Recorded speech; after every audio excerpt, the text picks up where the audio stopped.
everybody. We're back. We're here.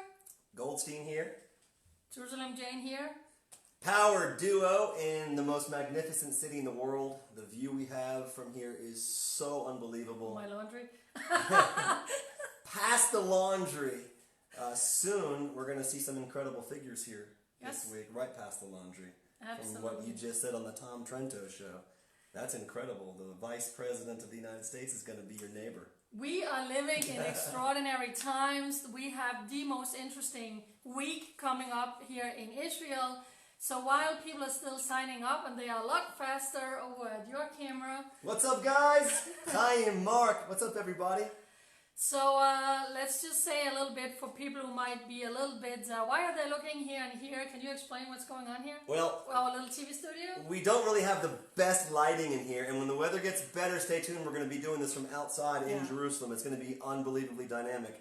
But because of the lighting, we have the camera slightly higher up. I've actually got mine stacked up on 3 Encyclopedia Judaicas. So people told me they'd be worth something one day, and they are.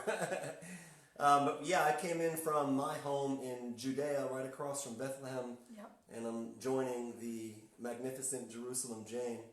And this is her stomping grounds, Jerusalem. Eventually, I'd like to have you out in my neck of the woods. I would love to, yes, one day. I'm building a studio in my house soon. It's going to get crazy. Okay. So for everybody watching, we got a camera going over here. That is Ben Goldstein. We got a camera going over here. That's for Jane Keel, Jerusalem Jane. And I have my page called Israel One Nation. So for all of my viewers, Ben Goldstein, welcome. Thank you. Thank you. To the whole world. It's nice to be here. I appreciate it. And to all of my viewers, I'm sure you already know who this magnificent person is. But please follow Jane at Israel One Nation. Yes. And you can follow me if you have any desire to at Goldstein Live on Facebook and just about every other platform. Yes. We are so excited to come to you today. Last time we had to cancel because of crazy weather. Bad weather. We had bad weather today, but I toughed it out. Yeah. So we are literally, like you said, I'm going to have a VIP right next door, but then people know where I live. But the question is, why is there a VIP coming? What's going on this week in Jerusalem? Yes. Take it. So every year there's a Holocaust Forum taking place, and this year it's the 5th time we're having this Holocaust Forum. But it's also been the 75 years of liberation of the Auschwitz-Birkenau death camp. So the president of Israel decided, let's do something different. Let's bring people here. So the president of Israel sent out an invitation to all the countries that was occupied by Germany, the allies that come to rescue, and of course the Germans. And they send out invitation to all of these people, to all of these leaders, president, kings, crown princes, whatever. And I was at the president's house yesterday. President of Israel. I was at the house of That's the president of Israel yesterday, and they were giving a tour for the foreign press. And the spokesperson said, we thought maybe 10, 15 leaders. More than 46 president, kings, vice presidents, crown princes are arriving in Israel this week. It is absolutely unheard of. It's historic. It's historic. But this is what Jerusalem is supposed to be. This is supposed to be the meeting grounds for all nations. Yes. Of course, with the temple built, paying homage to God, but we're getting there. Yeah. We're getting there. Yeah. Every day. So they are arriving today. 25 presidents from all around the world, 4 kings, Crown Prince of Norway, Prince of Wales. I mean, the list goes on and on and on. And some of the last people who confirmed, guess who that was? Mike Pence. And they are a little busy in America right now. And Jane's got her binoculars because she's going to be staring at Mike Pence as much as she can. But the Secret Service is everywhere. Oh. This place is going to be on tactical security lockdown. Yes. All the special units are out. The intelligence services are working nonstop. So we all will take a break for 1 second and say thank you to the Israeli security services for all your hard work. They're working nonstop right now to protect these world leaders. So let me just a little bit about the program. All of these leaders are coming in starting from today. Let me just tell you, if you're planning on arriving in Israel this week, all planes landing normally at Terminal 1 moved No planes, all commercial flight, Terminal 1. Unless you're the moved. president. Unless you are VIP. Or king. Or queen. And then we have all of these motorcades. And when they are leaving from the Gurion airport to the hotel in Jerusalem, Highway 1 is going to be locked down. So anybody moving from Tel Aviv to Jerusalem today, tomorrow, the next couple of days, you have to have patience because there's going to be motorcade upon motorcade upon motorcade. More than 6,000 police officers are working around the clock security forces. So the president of Israel is going to have meetings with many of these leaders, 30 minutes each, in and out, in and out, in and out, with their delegations. So what's really interesting, Ben, Wednesday night, something is going to happen that has not happened in that capacity before, because the president of Israel has invited them for dinner in his house. So wait, how many? That's 46... 250 people has been invited. From 46 world nations and countries and kingdoms. And so that's like a really bad family dinner. When you have a family that doesn't quite get along. Yes. So yesterday I was at the president's house. Let me just explain a little bit. There is a main hall which is beautiful and with all the decorations. That's where all the VIPs are going to be. It's not even with a spouse because there's no room. So it's the president and then like his chief of staff, a +1. So they are putting up 4 different tents and everybody's doing like this and praying because we have a lot of rain. They're even talking about snow, and this is going to take place outside up there in tents. They're bringing in hundreds and hundreds of heaters. But so it's really remarkable is all of these heads of states are going to sit. Not just like, we see a little table, a lot of round tables and 4 people are talking and 4 people. No. They decided in Israel that all of these leaders are going to sit at the same table in a round thing like a horseshoe, So we are talking about 25 presidents, kings, crown princes, Vladimir Putin. I mean, and it has been a little bit of a puzzle to who's going to sit next to who can talk, who cannot talk. But this is really massive. This is very massive. So maybe you're thinking, all of these people are going to arrive. They're probably just going to put them in one bus and then they arrive. No. Each and every one is arriving in their own motorcade. Going in and out. So this is going to be a nightmare, but... Basically avoid the streets. Just avoid... I'm going to stay in my pajamas for the next few days. It's not worth even moving. But look, we do know also that a lot of the violent Arab factions and maybe even the Arab factions that wouldn't be considered by the mainstream people these days to be violent, they're calling for mass protests and they're calling for an uprising, attacks in order to try to cancel this.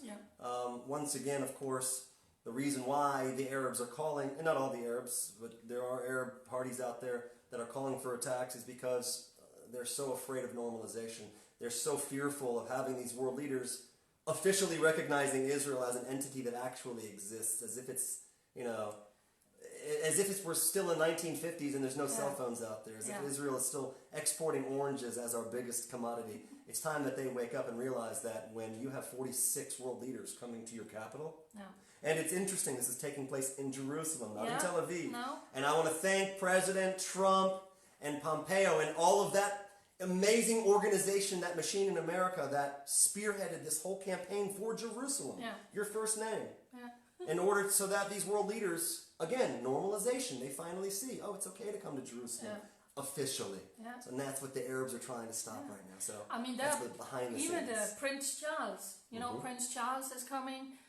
There are going to be a lot of leaders here who has not been here before. So they're going to be Wednesday nights having dinner with the president of Israel. And then, of course, we have the main event Thursday. And you have to remember, it's the Holocaust Museum, Yad Vashem.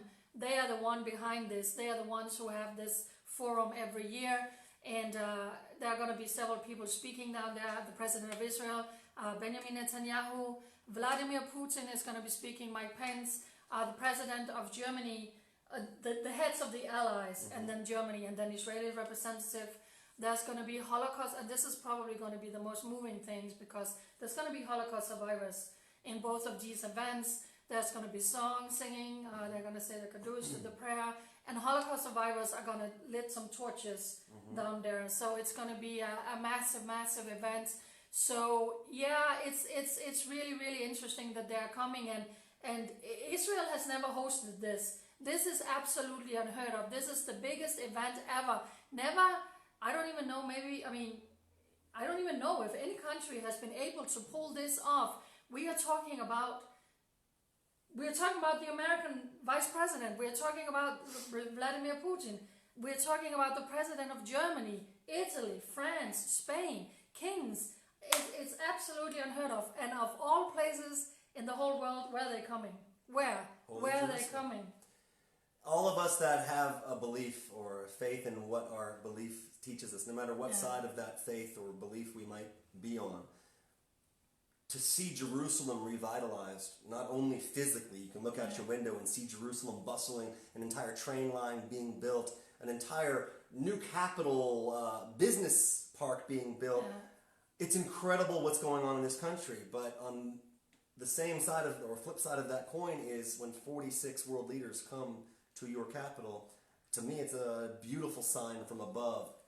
In conjunction with all this rain we've been getting, which has also historically been amazing. And we in Israel, we pray for our rain. When the first rains come, the kids dance in it and sing in it. It's different. So when I see these world leaders come, it kind of brings that faith back into me. And everybody out there knows what I mean by that. Faith comes and it goes at times. But Israel's under that microscope.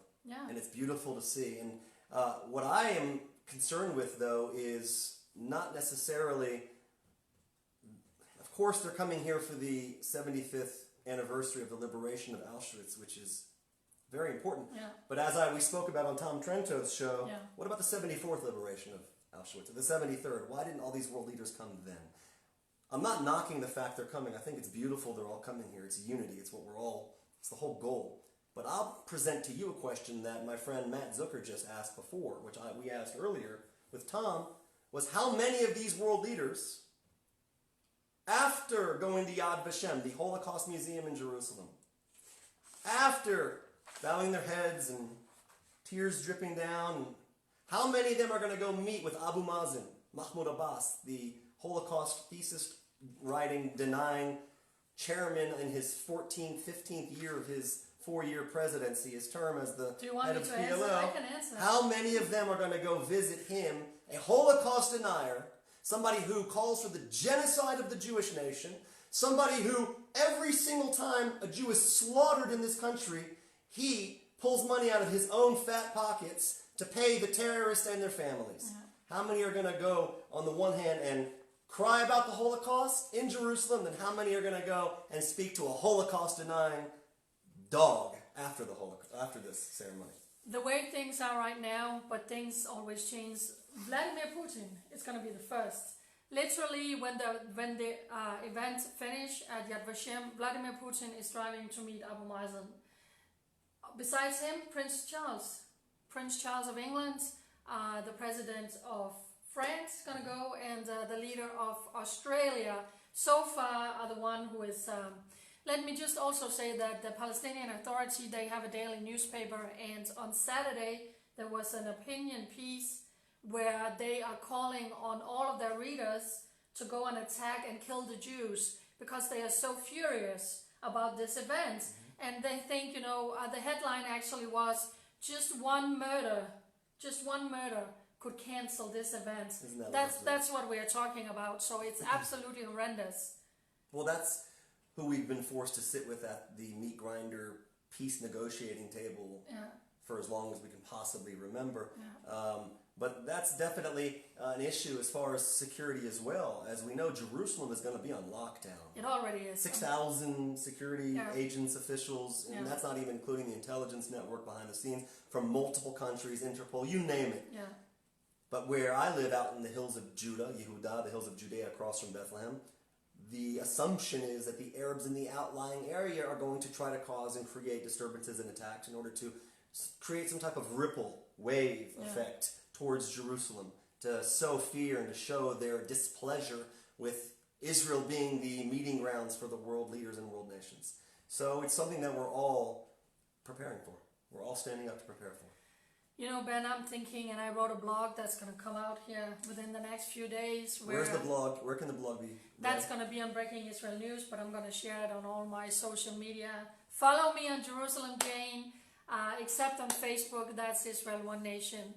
But Ben, if you think about the smell of burnt flesh coming out of the ovens in Auschwitz, their experiments they did on the Jewish people, the horror, the terror, things we can't even fathom.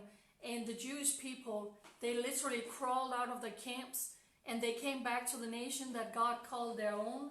You know, the nation where kings and prophets walked, this nation that God gave an eternal covenant.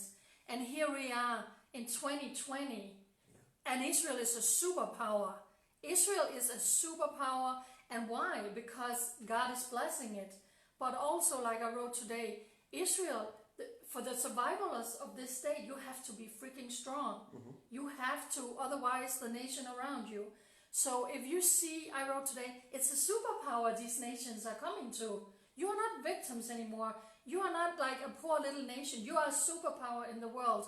And that is the nation these people are coming to today. And I think that is remarkable. And this is me saying what God has done in this nation with his people is absolutely remarkable. And I think the fact that this little nation, I mean, you have no idea how massive this is. The hotels, the security, the police, everybody who's involved in this is thousands of people who is putting this up. What other nation could do this? What other nation could poll what you are polling? It is remarkable, and I salute the police officers.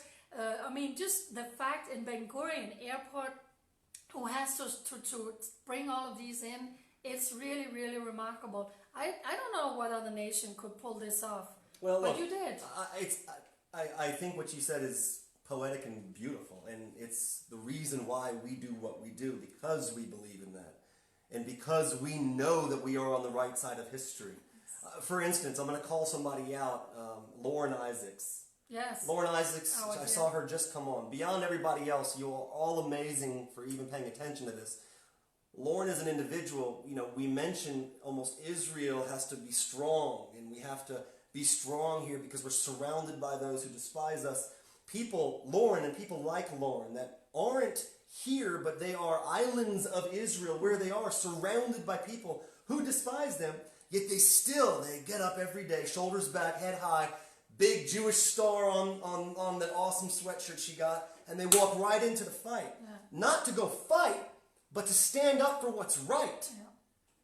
Because we all know the only way evil can flourish is when good men and women, when good people stand by and do nothing. Yeah. So I think the world is also seeing Israel finally, once again, and I will once again thank President Trump for being the magnificent spark and the gasoline and the fire itself that made Jerusalem more normalized on the international scene. Yeah. But the world is seeing when we stand up for ourselves and when we do have that backing, and it also says in prophecy, and I'm not going to act like I'm some prophet by quoting prophecy, but you have to quote what has been our religious practice and thought for thousands of years. Yeah. When we do come to these days of what we consider to be some type of redemption within the Jewish nation and for the world, it says that the world leaders will once again grant Israel, just like Cyrus did, the right to come back, because everything has to be done through the normal aspects of the human way of the world. Yeah. And we're seeing that in physical terms in the most spiritual land on the planet. Yeah. And just to be a small part of this, again, everybody watching this, sharing this, being vocal, going to their Israel parade, standing up for Israel. Yeah. That alone is the fight. So all of us, we're all doing this together, and we're watching this culmination that has never occurred in history. It has never. I just want to say, if you have any questions on my camera or over here, please, we will try to read. I got my reading glasses. Grandma got her reading glasses here. So, so if you have any questions, we will try and read them. But no, this is really historical, and I also prayed the other day, God, just go touch some of these people. I pray they will learn something. I know their schedules are tight. I know they're in and out of their motorcade and whatnot, but God can work in mysterious way, and I really hope that they're the Crown Prince of Norway, the Danish Prime Minister. I mean, they're younger than me. They've never been to Israel before. They probably only know what they read in the news. So I pray that something will impact them when they're sitting at Yad Vashem and the Holocaust survivors. I agree, but if you really want to know the truth from my angle, really want to hear it right, you cannot take world leaders, put them in this bubble of security, of perfection, where they are catered to, they are jettisoned from one place to the other with no traffic. I say we take all the world leaders, go to Judea, go down to Gaza, and go move in with my friends, Gila Refuah, Chaim Ben Chamo, and all my friends down there. Move in with them for a week, and stop paying Hamas their billions for a day. Yeah. And see how they really feel about what's actually happening here when they are under fire from the enemy who are sworn to our destruction. The same enemy who would, instead of building rockets if they had the opportunity, they would build gas chambers once again. And they number into the hundreds of millions, not the minimal amount. They are the overwhelming majority, unfortunately. So look, as great and as fluffy and as beautiful that this all is, there is also the reality that so many people, even amongst the Jewish nation, still side with a group, an amalgamation of clans who vocally call for the destruction of the Jewish nation. So this is a fight we're still fighting. Yeah. And many of the European countries coming here, they're funding Abu Mazen. Sure. We're funding Abu Mazen. The leader of the Israel's European funding Union. Abu Mazen. Yeah. Let's not be naive. No. We train his security services. We bring him in for lung therapy, and we bring his chief deputies for heart transplants during wartime. Even for the Hamas, look, it's dirty politics that we don't know what's going on behind the scenes. But I have faith in God, I have faith in the Jewish nation, and I have faith in Bibi Netanyahu that the right decisions will be made for our people. Yeah. But we all have to unify to make sure those decisions are made correctly. Yes. And like they said yesterday, we are living in a very special time here in Israel, and it's quite remarkable that this event is taking place and all of these leaders are coming in when we don't have a government. We are in between elections, and all of this is happening right now, and this has made this an even bigger challenge to host this, to plan this. And normally they will have meetings with more leaders from the government. Nothing at this time, because they can't do it. We are in between. It's this very, very strange time. On the one hand, we're seeing a unity of world leaders in the holy capital of Jerusalem. And at the same moment, we're seeing a divide and a fracture amongst Israeli society. So maybe it's time for us as Jews to look towards the world leaders for once and admit that we can learn something from them as well. What? That we can learn unity from them from this instance. If they can all leave what they're doing, put politics aside, and come to our capital, and they know that they're making a political statement just by arriving. Yeah. They know it. And that's why the Palestinians are so angry. The Arabs, there is no such thing as Palestinians. The world leaders, if they can do that, then we as Jews, even if you are progressive left or you are hardcore right, we can also use Jerusalem, use Israel as a meeting ground to find common ground.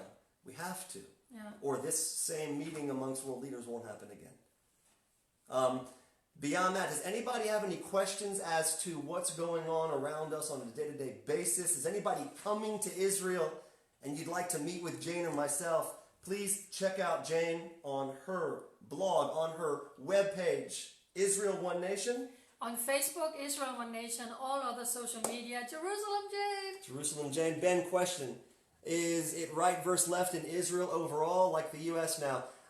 In the U.S., I see a massive divide because I see very, very little unity in the United States, unfortunately, on a grand scale. There's a lot of anger. I think a lot of people feel alone. They feel like they don't have anybody that has their back. Here in Israel, when the rockets do start falling, and I know it shouldn't come to that, we do eventually come together. Yeah. We do eventually all put on the same uniform and go out to take care of this country and this nation. Yeah. So I don't believe we're seeing a civil war here. I don't believe we're seeing really brother versus brother. I believe we are seeing the beginning of that, unfortunately, in the United States. I think that can be rectified, and I think it can be turned around with the right continued leadership. But no, I think that we will see things shape up as soon as we have our government. But the people have spoken. They don't want a left-wing government. They want a right-wing government or a centrist government. Bibi Netanyahu trounced 3 generals with his hands tied behind his back under indictment and investigation. So hopefully that'll continue. What are your thoughts on the political aspects regarding Bibi? I think it's quite interesting, and we have the whole immunity. They're going to come together and talk next week. There's so much going on. People are saying he's corrupt. Other people are saying he's absolutely not. It's the only way they can take him down. Right. Does this sound familiar to something that's going on in America? Yep. So it's quite really the similar situation. The only thing I want to say is this. Prime Minister Benjamin Netanyahu has done so much good for this nation, for this nations, for Israel's relationships around the world, for the economy. This guy is, some people said he's Mr. Israel. I believe as a spiritual person, God for this time has chosen him and has. I mean, he has been a blessing to Israel. And there are always people who has a different opinion, and they haven't beaten him for the last several elections. And if you can't beat him in an election, you have to try something else. Like they're seeing with Trump. I think that's what we are seeing now. So just for everybody to know, the 3rd election in 1 year is taking place in the Holy Land, March 2nd. And we just passed the deadline of the parties to submit the list of, you guys got to unite, because the thing is, the Arab joint list, the Arabs are coming together like crazy. And they have 13, it's a 13 mandate now, and I saw they were out saying, we are going for 15, we are going for 15. And these are terrorist supporters. They are. Some of them are terrorist supporters. So the Jewish people, you need to unite. I mean, the right camp really need to unite, and you need to make some common ground. That's it.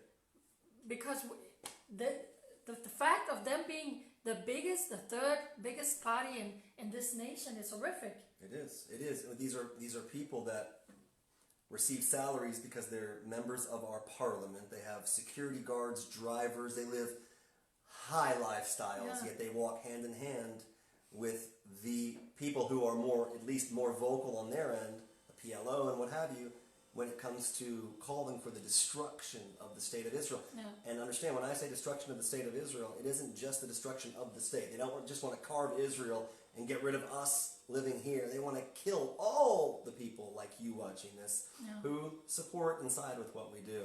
But I'm sure people all over the world watching us right now, people in America I know specifically, they're also paying close attention to the upcoming 2020 election with Trump.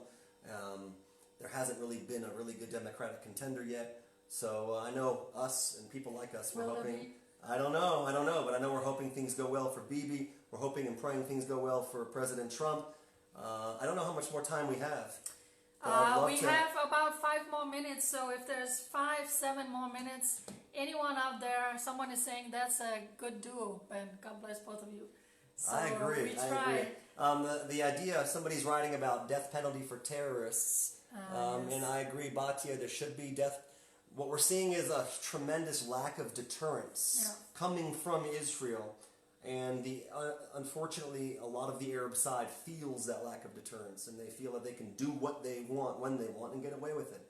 But look what's happening in America. You have that Bail Reform Act in New York, for instance, where if it's a non-violent offense, there's no bail for it, you're done, you walk away. So you can go rob a bank with a note, and you're out of jail the next, you're not even going to jail anymore. So the idea of crime and punishment has kind of escaped a lot of the world these days. Oh, can I share something that happened here? Hamas was out saying we need riots again, and so what happened this last Friday? They went crazy on the Temple Mount, and when they came off the Temple Mount, they started making riots, talking about how the caliphate, how to take Jerusalem, and literally on the streets of Jerusalem, just outside the Temple Mount, they are again screaming about killing the Jews. It's so sick. They're allowed to. When we as a Jew cannot walk on the Temple Mount and open my mouth in prayer, I don't have real freedom here. It doesn't exist. Yet those same Muslims, if they came down to the Kotel and they wanted to pray, they could pray. I've seen it. I've standing. Yeah. It's just, but go deeper on a spiritual level. We're not ready for it yet. We're not ready to have our temple yet because we aren't unified yet. God destroyed the temple because of baseless hatred, and that temple still remains in dust because of baseless hatred, but we're getting there one day at a time. Yeah. We had 2 terror attacks, or there was a Muslim woman who ran up. If you've been to Damascus gates, you see all the Israeli border police who are standing there, and a 50-year-old Arab woman ran up and tried to commit a terror attack. And then later that day, an Arab stabbed near the Patriot, the cave. It was just there. Yeah, so we literally had 2 terror attacks in one day, on top of all of these Arabs screaming death to the Jews. And you know, they are being taught from the day they are born that the Jews stole their land and they need to liberate Palestine. And when we kill the Jews, Abu Mazen pays us. And that's what's in their head. And for them, you know, there was a Palestine. We need to, and that's their reality. That's their reality. And how do you deal with Israeli Arabs. This is amazing. We're about to Holocaust Remembrance Day, let's say, okay? What are Israeli Arabs? This came from the mouth of a friend of mine who is an Israeli Arab, a Zionist. He's an IDF soldier now, one of the very few in the country. He told me that in his Israeli Arab village, that means taxpayer-funded school system, we pay taxes on, he is taught, or he was taught in high school, every year on Holocaust Memorial Day, his teacher, his Arab teacher, would close the book, and she or he would say, we're going to talk about what Hitler did to the Jews. He did a wonderful thing. He taught us how to effectively burn and deal with the Jews, and he left a few alive as an example of what we should do to them. That is what they were being taught, and I don't know if that has changed. It hasn't changed, because if you see my inbox on Israel One Nation, and you see some of the photos they send to me of photos from the death camps, photos of Hitler saying he did a good job, he didn't finish. Yeah.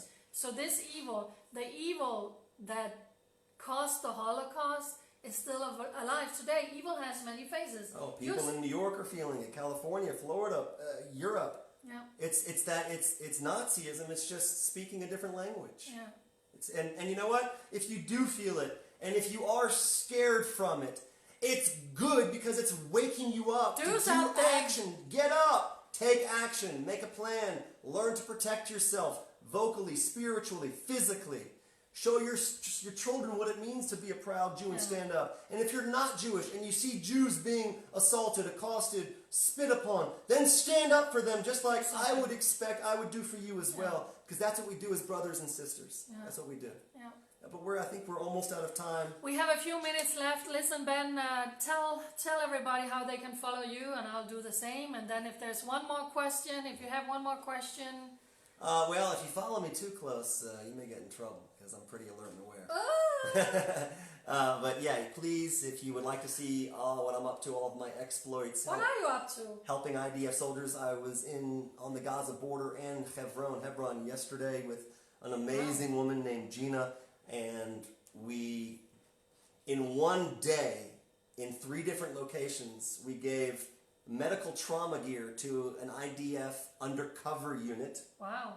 The guys that dress up and are inside of the Arab villages. Cool. From that point, we went to Hebron, and she got to see the cave of the patriarchs for the first time, or second time. And then I surprised her. We went down to the Gaza border. We met with a whole group of amazing warriors, and we gave out so much gear to them. So that's kind of the stuff that I'm up to.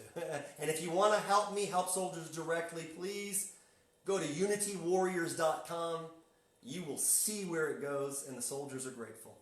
So could you tell me, are you traveling anywhere soon? Yes, I am. I'm going to Texas. You can see this guy. Oh, I am going to be with an amazing group of guys from all over America. Okay. They're going to be at a convention of sort for empowerment, just to learn and to be around other people that also want to become better men.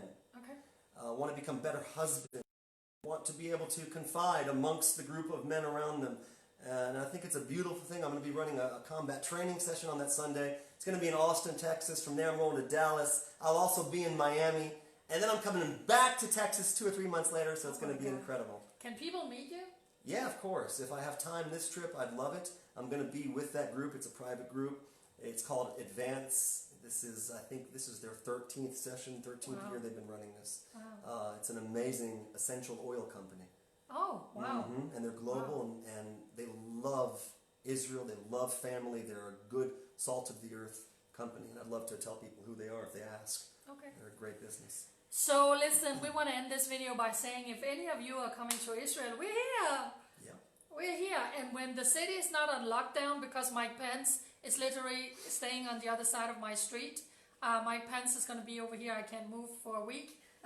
No, you'll be in your pajamas for a week. I want to go meet him. So, Send but a we are carrier here. pigeon. Yeah, we are here. And if you come to Israel and you want to meet, we would be delighted.